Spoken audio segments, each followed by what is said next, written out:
কোনো মহোদয়াকে আমরা আমন্ত্রণ জানাইনি।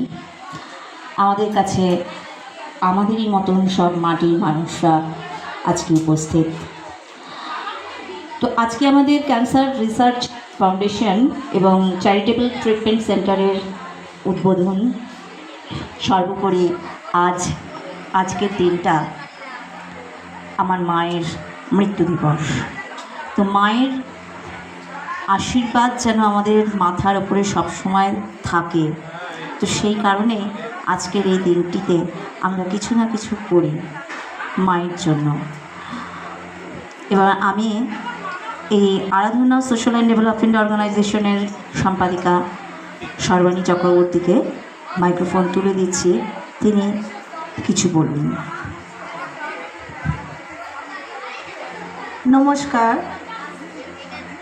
উপস্থিত সমস্ত মানুষকে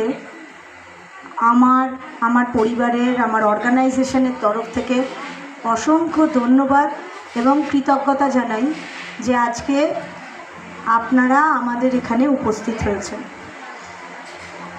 আমরা কতটুকু দিতে পারবো সেটার থেকেও বড় কথা হচ্ছে আপনারা আমাদের যে দিতে দেওয়ার একটা সুযোগ করে দিয়েছেন, সেটাই আমাদের কাছে বড় জিনিস। বিগত 3 বছর ধরে এই দিনটি আমরা পালন করি। সারা বছরই আমরা বিভিন্ন ধরনের কাজ করি। আমাদের হোম চলে, আমাদের রিহ্যাব সেন্টার আছে, আমাদের বিভিন্ন খালপাড়ের বিভিন্ন এলাকাতে আমাদের বাচ্চাদের ওপরে কাজ হয়, আমাদের মোবাইল মেডিকেল ভ্যান আছে। কিন্তু এই দিনটিতে আমরা একটি স্পেশাল অনুষ্ঠান করি, প্রতি বছরের মতন এবছরও করছি। গত বছর আমরা একটি সংকল্প নিয়েছিলাম যে আমার মায়ের মৃত্যুবার্ষিকীর, যে আমার মা, এটি যে জায়গাটাতে আমরা আজকে উপস্থিত হয়েছি এটা আরাধনার, যেখানে আপনারা প্রতি বছর যান সেই জায়গা নয়, এটা আমার মায়ের বাড়ি, মা বাবার বাড়ি। এই বাড়িটি যথাযথ যাতে বলতে গেলে সৎ ব্যবহার হয়, তার জন্য আমরা গত বছরই ঠিক করেছিলাম যে একটি দাতব্য চিকিৎসালয় এবং ক্যান্সার ফাউন্ডেশন আমরা তৈরি করব। তো সেটা আমরা এবছর বিল্ডিংটা আমরা তৈরি করতে পেরেছি। আস্তে আস্তে আমরা মেডিকেল ইকুইপমেন্ট, যত সেট আপগুলো আছে আমরা ধীরে ধীরে করে ফেলতে পারবো আশা করি। আমাদের এই বাড়িটা এখানে আমার বাবা মা, এটা একটু না বললে হয়তো আপনারা বুঝতে পারবেন না হঠাৎ করে কি করছি, কেন দাতব্য চিকিৎসালয়টা করছি। এখানে আমার 1982 সালে এই বাড়ি আমার বাবা মা বানায়। তো তারা অত্যন্ত কষ্ট করে এই বাড়িটা বানিয়েছিল। তো আজকালকার দিনে কি হয়, ছেলে মেয়ে বড় হয়ে গেলে বিভিন্ন জায়গায় চলে যায়, নয় সেই বাড়ি দিয়ে দেয় প্রমোটারের হাতে, নয় তারা বেচে দেয়। কেউ ম্যাক্সিমাম ক্ষেত্রেই দেখা যায় বাবা মায়ের স্থান হয় বৃদ্ধাশ্রমে, বা ছেলে মেয়ে বিদেশে থাকে, বাবা মাকে কিছু টাকা পাঠিয়ে দেয়। আর বাবা মা মারা গেলে তো সেই জায়গা বা সেখানের প্রতি আর তার কোনো টানই থাকে। তো আমি এর থেকে সবসময় একটু অন্যরকম ভাবনা চিন্তায় বিশ্বাস করি।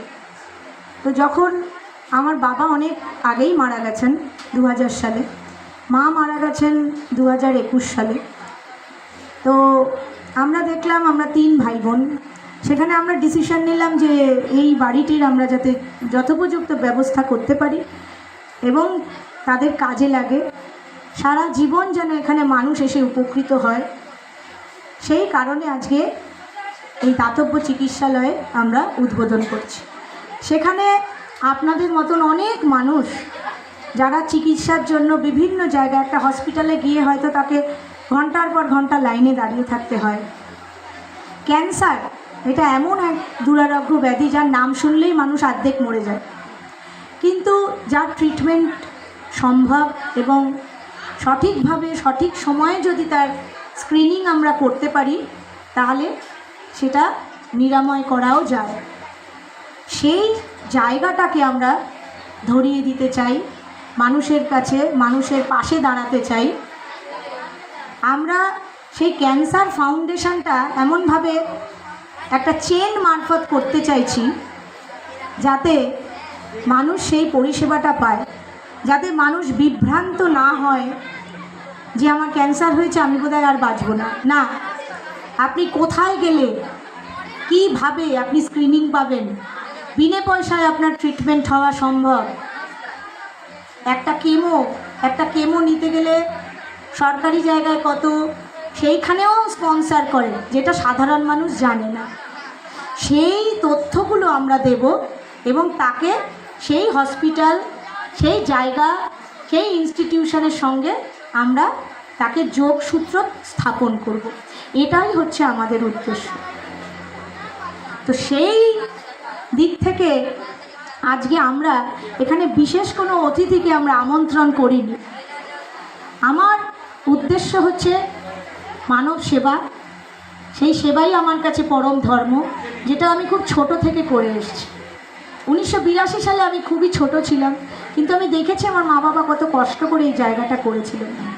তাই আজকে এখানে একটি শিব মন্দির করতে চলেছি আমি। মন্দিরটি এখনও উদ্বোধন হয়নি।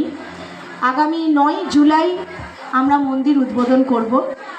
তার আগে আজকে আমার মায়ের মৃত্যুবার্ষিকীতে আমরা দাতব্য চিকিৎসালয়টা উদ্বোধন করছি এবং এখানে আপনারা দেখতে পাচ্ছেন একটি গাড়ি আছে, যেটা মোবাইল মেডিকেল ভ্যান বলা হয়। গাড়ির মধ্যেই তার সমস্ত সরঞ্জাম থাকে, যেখানে আমরা গ্রামে গঞ্জে গিয়ে সব ব্যবস্থা, সব রকমের ট্রিটমেন্ট আমরা করতে পারব। এইটা আমরা বিভিন্ন জায়গায়, পশ্চিমবঙ্গের বিভিন্ন প্রান্তে আমরা এই গাড়িটিকে নিয়ে যাব। আমাদের একটি মেডিকেল টিম আছে, যার মাধ্যমে আমরা মানুষের কাছে এই সুযোগগুলো পৌঁছে দেব।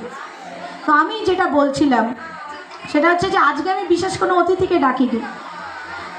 আমার এই যে হোমের বাচ্চা, আমার পরবর্তী জেনারেশান,